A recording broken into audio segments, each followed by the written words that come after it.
তোমরা দেখছো AIR academy YouTube channel এবং আজকে আমাদের ক্লাস নাম্বার 5 যেটা আরপিএফ কনস্টেবলের ওপর গুরুত্বপূর্ণ যে জিকে কোয়েশ্চেনগুলো সেগুলো নিয়ে আমরা আলোচনা করছি এই সিরিজে। অবশ্যই তোমরা আমাদের প্লেলিস্ট করা আছে, আগের ক্লাসগুলো দেখে না থাকলে তোমরা সকলে সেটা দেখে রাখবে। চ্যানেলে নতুন হলে সাবস্ক্রাইব করে নেবে এবং ভালো লাগলে একটা লাইক সকলে এখনই করে দেবে, কারণ আজকের গুরুত্বপূর্ণ কোয়েশ্চেনগুলো অত্যন্ত গুরুত্বপূর্ণ, সেগুলো তোমরা করলেই বুঝতে পারবে। ঠিক আছে, এর আগে আমরা বিভিন্ন সংস্থার সদর দপ্তর যেটা অল ইন্ডিয়া র্যাঙ্কার্স ইউটিউব চ্যানেলে সেখানে কিন্তু আমরা কভার করিয়েছি, কারণ এখান থেকে তোমাদের রেলের বিভিন্ন এক্সামে কিন্তু বারবার প্রশ্ন আসছে। সুতরাং তোমরা কিন্তু এই সম্পূর্ণ ক্লাসগুলো দেখে রাখবে। আমাদের আজকের যে টপিক সেটা হচ্ছে আমাদের গুরুত্বপূর্ণ যে সমস্ত কোশ্চেনগুলো রয়েছে, সমস্ত তোমাদের সাবজেক্ট থেকে রয়েছে এখানে। ঠিক আছে, মানে মিসলেনিয়াস টাইপের কোশ্চেন রয়েছে আজকে। ফার্স্ট প্রশ্ন আমরা দেখে নেব এখান থেকে, বাবর কত সালে ইব্রাহিম লোদিকে পরাজিত করেছিলেন? তো অবশ্যই 1526 সালে। কোন যুদ্ধ হয়েছিল সেটা তোমরা কমেন্ট সেকশনে জানাবে। বাবর ইব্রাহিম লোদিকে কিন্তু পরাস্ত করেছিল। ঠিক আছে, চলো পরবর্তী প্রশ্ন দেখি। 3 বিঘা করিডোর এটা যুক্ত করেছে কোন কোন দেশগুলোকে? 3 বিঘা করিডোর এটা কিন্তু অবশ্যই আমরা ভারত এবং বাংলাদেশকে দেখি। 3 বিঘা করিডোর কিন্তু যুক্ত করেছে ভারত বাংলাদেশকে। ঠিক আছে, এছাড়া আমাদের যে ভারত পাকিস্তান সেটা কিন্তু র্যাড ক্লিফ লাইন রয়েছে। ঠিক আছে, তারপর আমাদের ভারত চীনের সাথে আমাদের ম্যাকমোহন লাইন রয়েছে, তাই না? তো এই সমস্ত গুরুত্বপূর্ণ জিনিসগুলো আমাদের একটু দেখে রাখতে হবে। পরবর্তী প্রশ্ন রয়েছে, 1962 সালে ম্যাকমোহন লাইন অঞ্চলে ভারত এবং কোন দেশের সাথে যুদ্ধ হয়েছিল? তো এই যে 1962 সালে ভারত এবং চীনের সাথে যুদ্ধ হয়েছিল কোনটা নিয়ে? এই যে ম্যাকমোহন লাইন, সেই লাইন অনুযায়ী, সেই সীমান্ত রেখা অনুযায়ী কিন্তু এই বিভেদের একটা সৃষ্টি হয়েছিল ভারত এবং চীনের মধ্যে। তো এটা কিন্তু আমাদের ভারত এবং চীনের মধ্যে হয়েছিল 1962 সালে। পরবর্তী প্রশ্ন রয়েছে, ভারতের সংবিধান অনুযায়ী মৌলিক অধিকারের রক্ষাকর্তা কে? তো অবশ্যই আমরা সকলে জানি ভারতের যে সংবিধান সেটাকে কিন্তু মূল রক্ষাকারী অর্থাৎ রক্ষাকর্তা যাকে বলা হয় সেটা হয়ে যাচ্ছে আমাদের কে? Supreme court of our India. তো অবশ্যই আমাদের ভারতের যে সুপ্রিম কোর্ট রয়েছে সে কিন্তু আমাদের এই 32 নম্বর আর্টিকেলের মাধ্যমে এই মৌলিক অধিকারকে রক্ষা করে থাকে। এই জন্য মৌলিক অধিকার এই যে 32 নম্বর আর্টিকেলটা রয়েছে, এই 32 নম্বর আর্টিকেলকে বলা হয় কি? Heart and soul of our Indian constitution. যেটা কে বলেছে? Doctor B.R.. আম্বেদকর এই কথাটা কিন্তু বলেছিলেন। তার কারণ ভারতের যে সংবিধানের 32 নম্বর আর্টিকেল এটা হচ্ছে ভারতের সংবিধানের হৃদয় এবং আত্মা বলা হয় এটাকে। ঠিক আছে, ডক্টর বি.আর. আম্বেদকর এটা বলেছিলেন। পরবর্তী প্রশ্ন দেখি। পরবর্তী প্রশ্ন রয়েছে, নিম্নলিখিতদের মধ্যে কে অর্থনীতিতে নোবেল পুরস্কার পেয়েছেন? তো অর্থনীতিতে নোবেল পুরস্কার পেয়েছেন কে? অবশ্যই এক্ষেত্রে তোমাদের রাইট অ্যান্সার হয়ে যাবে অমর্ত্য সেন। অমর্ত্য সেন তিনি কিন্তু অর্থনীতিতে নোবেল প্রাইজ পেয়েছিলেন। কত সালে পেয়েছিলেন? 1998। 1998তে তিনি কিন্তু ইকোনমিক্সে অর্থনীতিতে তিনি নোবেল পুরস্কার পেয়েছিলেন। পরবর্তী প্রশ্ন রয়েছে, কালবেলিয়া লোকনৃত্য বা লোকগীতি এটা ভারতের কোন রাজ্যের অন্তর্গত? তো কালবেলিয়া যেটা আমরা কোথা থেকে দেখি, এটা গুরুত্বপূর্ণ একটা ড্যান্স ফর্ম, ফক ড্যান্সের মধ্যে পড়ছে। এটা রাজস্থানের গুরুত্বপূর্ণ একটা ফক ড্যান্স এবং এই গুলাবো সাপেরা সম্পর্কে আমরা সকলে নাম জানি, তাই না? গুলাবো সাপেরা তিনি কিন্তু এই কালবেলিয়া লোকনৃত্যের সাথে কিন্তু যুক্ত। ঠিক আছে, গুলাবো সাপেরা যেটা একটা স্নেক ড্যান্সের মতো। ঠিক আছে, আমাদের অল ইন্ডিয়া র্যাঙ্কার্স ইউটিউব চ্যানেলে এই যে আমাদের বিভিন্ন ড্যান্স ফর্মগুলো রয়েছে, ফেস্টিভ্যাল রয়েছে, কে কোন লোকনৃত্যের সাথে যুক্ত, কোন রাজ্যে কোন ক্লাসিক্যাল ড্যান্স বা ফক ড্যান্স রয়েছে, কোন ফেস্টিভ্যাল আয়োজন করা হয় কোন রাজ্যে, সমস্ত তোমাদের প্লেলিস্ট করা আছে অল ইন্ডিয়া র্যাঙ্কার্স ইউটিউব চ্যানেলে। অবশ্যই সেই চ্যানেলের যে প্লেলিস্ট রয়েছে তোমরা সকলে সেটা চেক আউট করে রাখবে, কারণ সেখান থেকে গুরুত্বপূর্ণ আরপিএফ কনস্টেবল 2025-এর জন্য গুরুত্বপূর্ণ হবে।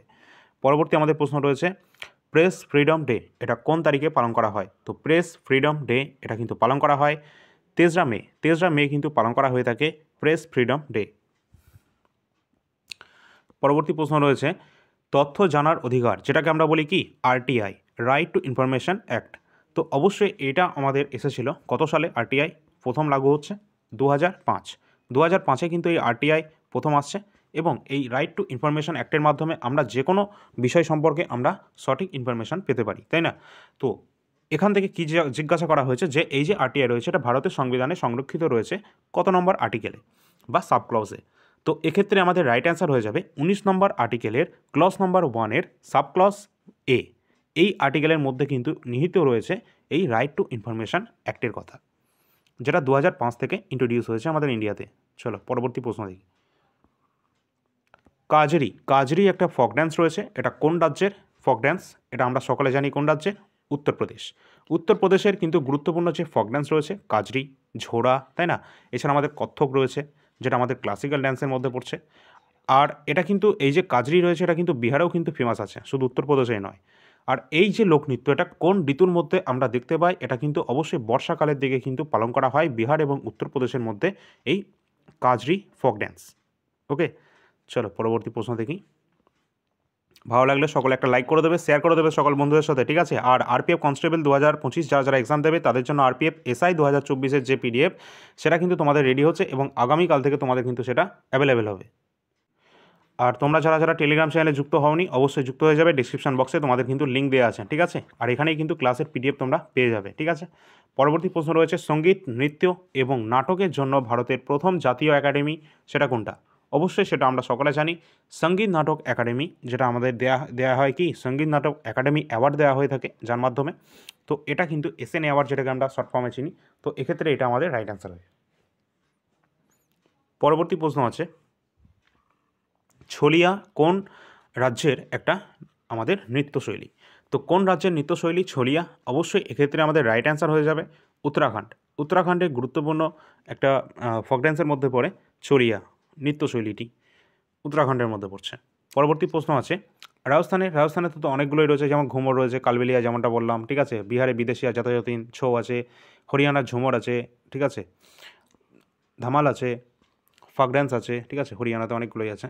পরবর্তী প্রশ্ন রয়েছে যেমন বাবর কোন যুদ্ধ জয়ের পর গাজী উপাধি ধারণ করেছিলেন? তো গাজী উপাধিটা ধারণ করেছিল বাবর কোন যুদ্ধের পর হয়েছিল? এটা যে তোমাদের 1527-এর দিকে যে খানোয়ার যুদ্ধ হয়েছিল, এই খানোয়ার যুদ্ধের পরই কিন্তু বাবর এখানে গাজী উপাধি ধারণ করেছিলেন, ঠিক আছে? তো অবশ্যই এটা আমাদের রাইট অ্যান্সার হয়ে যাবে খানোয়ার যুদ্ধ।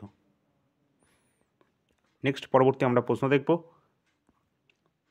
বাঙ্গালা ফেস্টিভ্যাল যে উৎসবটা রয়েছে সেটা মূলত কোথায় পালন করা হয়ে থাকে?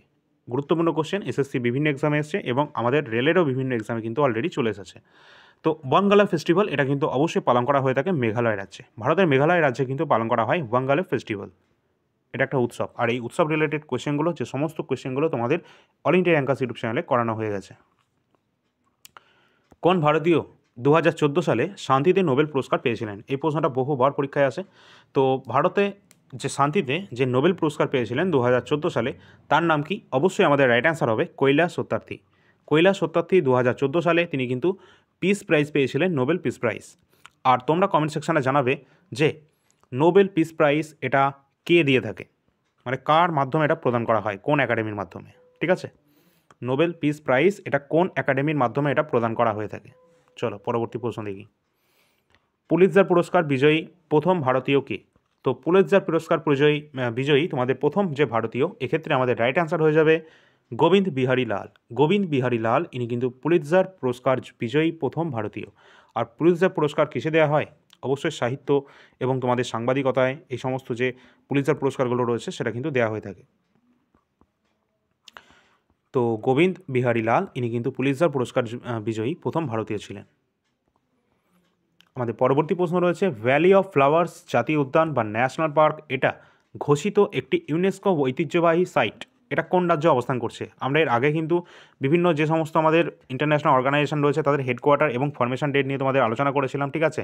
এবং জাতীয় উদ্যান নিয়ে তোমাদের ক্লাস দেওয়া হয়েছে। অবশ্যই অল ইন্ডিয়া র্যাঙ্কার্স ইউটিউব চ্যানেলে সব ক্লাস কিন্তু অলরেডি দেওয়া আছে, ওগুলো তোমরা দেখে রাখবে, কারণ ওখান থেকে প্রশ্ন অবশ্যই জিজ্ঞাসা করা হবে।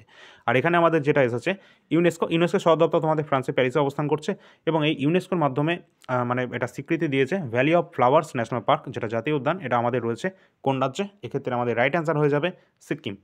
তো সিকিমে রয়েছে আমাদের, এখানে কী রয়েছে তোমাদের ভ্যালি অফ ফ্লাওয়ার্স যে ন্যাশনাল পার্ক, এটা কিন্তু রয়েছে আমাদের উত্তরাখণ্ড। এক্ষেত্রে আমাদের রাইট অ্যান্সার হবে valley of flowers national park রয়েছে আমাদের উত্তরাখণ্ডে।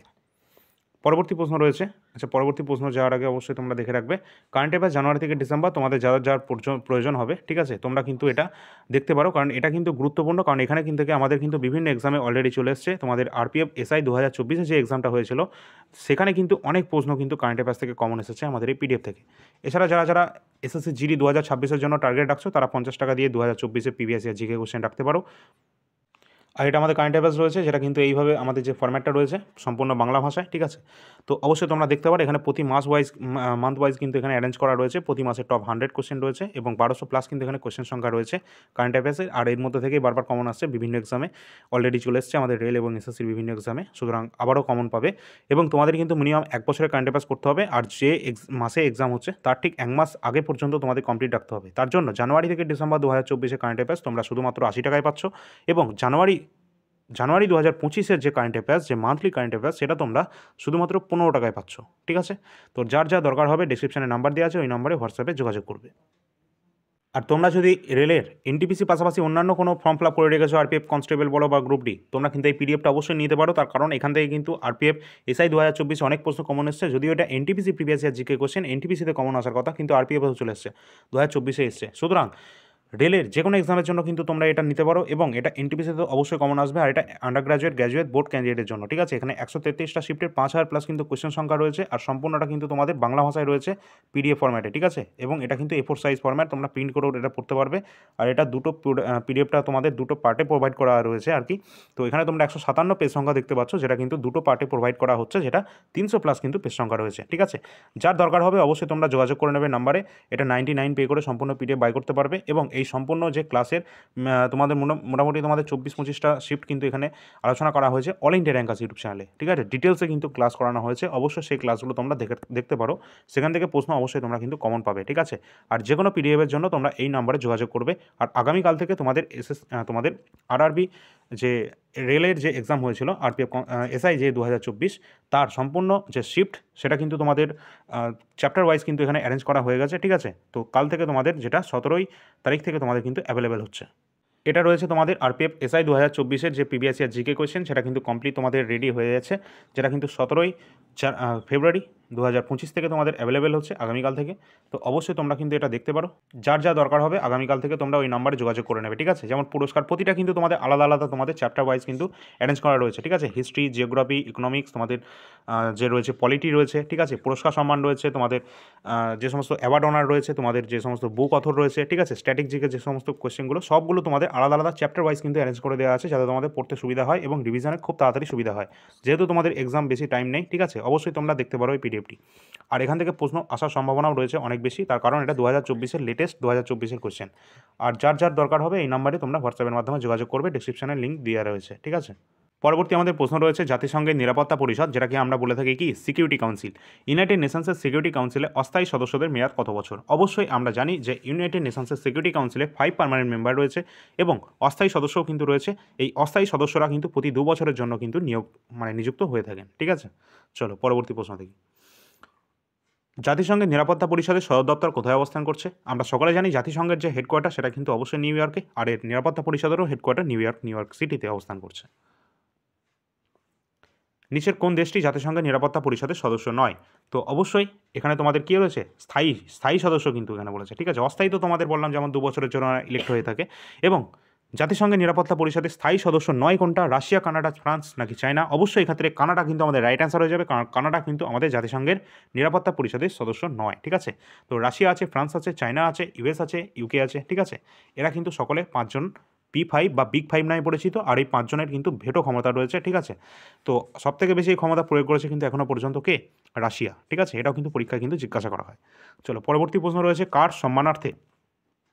সম্মানের জন্য 29 আগস্ট জাতীয় ক্রীড়া দিবস, ন্যাশনাল স্পোর্টস ডে যেটাকে আমরা বলি, সেটা পালন করা হয় কার জন্মদিন উপলক্ষে বা কার সম্মানের জন্য আর কি? 29শে আগস্ট আমরা সকলে জানি হকির জাদুঘর, যার নাম কি? হকির জাদুঘর মেজর ধ্যানচাঁদ, তাই তো? তো ধ্যানচাঁদ ট্রফি যার নামে অনুযায়ী দেওয়া হয়ে থাকে হকিতে, তো ধ্যানচাঁদ পুরস্কার। তো অবশ্যই এই যে নামটা রয়েছে মেজর ধ্যানচাঁদ, তাকে বলা হয় হকির জাদুঘর। তার নাম অনুযায়ী তার যে আমাদের 29 আগস্ট সেই দিনটা, এই জন্য আমরা কিন্তু পালন করে থাকি ন্যাশনাল স্পোর্টস ডে। আর তোমরা যদি ভালো করে ক্লাসগুলো দেখে থাকো অবশ্যই তোমরা জানাবে, হোমওয়ার্কের কোশ্চেন থাকছে অত্যন্ত গুরুত্বপূর্ণ প্রশ্ন। এই প্রশ্নটা কিন্তু বহুবার পরীক্ষায় এসেছে, যারা যারা কমেন্ট সেকশনে জানাবে অবশ্যই একটা লাইক কিন্তু পাবে আমাদের তরফ থেকে, তার কারণ এটা সবথেকে বেশি গুরুত্বপূর্ণ কোশ্চেন আর কি। যেটা হচ্ছে মেজর ধ্যানচাঁদ প্রথমবার যে হকিতে কোন মেডেল জিতেছিলেন এবং কোন অলিম্পিকে?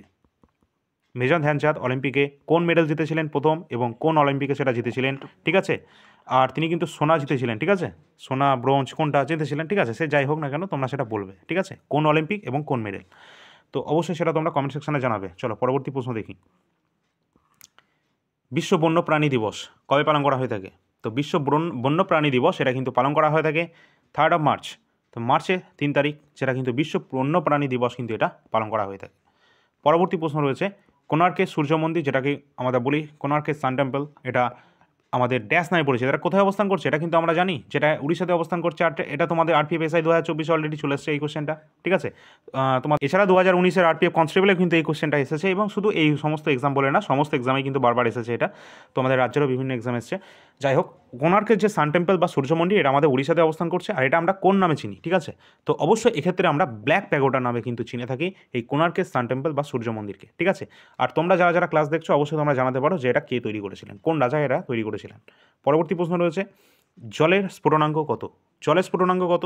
তো আমরা জানি জলের স্ফুটনাঙ্ক কত, অবশ্যই 100 ডিগ্রি সেলসিয়াস সেলসিয়াস স্কেলে, এবং ফুটনাঙ্ক আমরা যদি ফাইনাইট স্কেলে বলি যেটা 212 ডিগ্রি ফাইনাইট হয়ে যাচ্ছে, এবং আমরা যদি এটা কেলভিন স্কেলে বলি সেটা কিন্তু আমাদের হয়ে যাবে কত, প্রায় 373 কেলভিনের কাছাকাছি, ঠিক আছে। তো অবশ্যই তোমরা এটা দেখে রাখবে। পরবর্তী প্রশ্ন রয়েছে, মানুষের দ্বারা শোনা যায় এমন শব্দের সর্বনিম্ন কম্পাঙ্ক কত? তো অবশ্যই এক্ষেত্রে আমাদের রাইট অ্যান্সার কোনটা হবে, মানে আমাদের যেটা শ্রুতি গোচর বলা যেতে পারে যেটাকে আর কি। তো অবশ্যই আমরা মানে শুনতে পারি আর কি সর্বনিম্ন কম্পাঙ্ক বলেছে, ঠিক আছে। এটা কিন্তু দেখে রাখতে হবে, মানুষের দ্বারা শোনা যায় সর্বনিম্ন কম্পাঙ্ক সেটা কত, সেটা কিন্তু হয়ে যাবে আমাদের 20 হার্জ, ঠিক আছে। 20 হার্জ কিন্তু আমাদের যে শব্দের কম্পাঙ্ক সেটা কিন্তু মানুষের দ্বারা শোনা যায়, ঠিক আছে। পরবর্তী প্রশ্ন রয়েছে, কোন কোষ অঙ্গাণুকে কোষের প্রোটিন ফ্যাক্টরি বলা হয়? কোষের প্রোটিন ফ্যাক্টরি বলা হয় কোন কোষ অঙ্গাণুকে? এক্ষেত্রে আমাদের রাইট অ্যান্সার কোনটা হবে, রাইবোজোম। রাইবোজোমকে বলা হয়ে থাকে কোষের যে আমাদের বলা হয় প্রোটিন ফ্যাক্টরি, ঠিক আছে। চলো পরবর্তী প্রশ্ন দেখি, কেলভিন স্কেলে জলের স্ফুটনাঙ্ক কত? একটু আগেই বললাম, যেটা কিন্তু 100 ডিগ্রি সেলসিয়াস 212 আমাদের ফাইনাইট রয়েছে ফাইনাইট স্কেলে, এবং কেলভিন স্কেলে রয়েছে কত, 373 কেলভিন।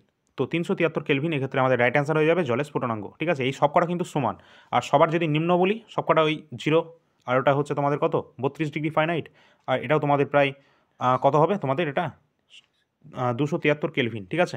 তো এগুলো কিন্তু তোমাদের নিম্ন যেগুলো। কোষে উপস্থিত সবথেকে বড় কোষ অঙ্গাণু কোনটা? কোষে উপস্থিত সবথেকে বড় কোষ অঙ্গাণু কোনটা? তো অবশ্যই এক্ষেত্রে আমাদের রাইট অ্যান্সার হয়ে যাবে কোনটা, যেটা কিন্তু আমাদের রাইট অ্যান্সার হয়ে যাবে নিউক্লিয়াস। নিউক্লিয়াস কিন্তু আমাদের মানে অবস্থান করে কোষে, কিন্তু কোষের সবথেকে বড় অঙ্গাণু হচ্ছে আমাদের এই নিউক্লিয়াস, ঠিক আছে। পরবর্তী প্রশ্ন রয়েছে, কোন বৈদ্যুতিক যন্ত্র জুলের তাপসূত্রের উপর নির্ভর করে না?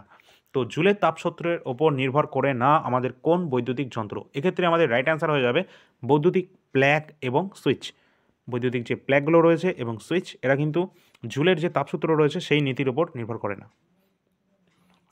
আর এগুলো কিন্তু করে থাকে, ঠিক আছে। ইস্ত্রি রয়েছে, কেটলি রয়েছে, ফিউজ করে থাকে, ঠিক আছে। আর ফিউজের যে আমাদের বৈশিষ্ট্য রয়েছে কি ফিউজ তারের, সেটা তোমরা জানো তো, যে যেটা হচ্ছে আমাদের কি আমাদের সব থেকে মানে অল্প তাপমাত্রায় যেটা গলে যাবে, মানে কম গলনাঙ্ক এবং হাই রেজিস্ট্যান্স হতে হবে, অর্থাৎ তার রোধ বেশি হতে হবে, ঠিক আছে। এটাই হচ্ছে ফিউজ তারের গলনাঙ্ক।